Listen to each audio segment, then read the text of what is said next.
Здравейте, това е новата ми стихосбирка, третата ми стихосбирка, казва се Пръжена русалка.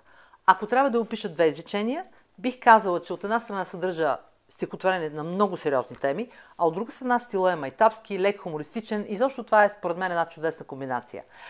Аз смятам също така, че във всяка жена се крие една русалка, къде е пържена, къде е недопържена, къде е препържена, няма значение. Но за да не си помислят господата, че това е книга само за жени, искам да ви кажа, че темите са както дамски, така и мъжки, така и юнисекс. Всъщност повечето теми са общочовешки теми. И за да не бъда голословна, бих искала да ви прочета предговора за жени, както и предговора за мъже. Предговор за жени. Токчето око не вади, но ще те настъпи, ще те продукчи даже.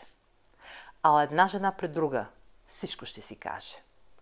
И сега предговора за мъже, който разбира се е много по-кратък. Налейте си поне една невинна сода и преглътнете някоя хаплива ода. И така, ето е Пръжената русалка. Надявам се да попадне във вашите ръце. Ако бихте желали да имате, да я прочетете, аз съм насреща. Благодаря ви, пожелавам ви прекрасна вечер и бъдете здрави. Пръжената русалка.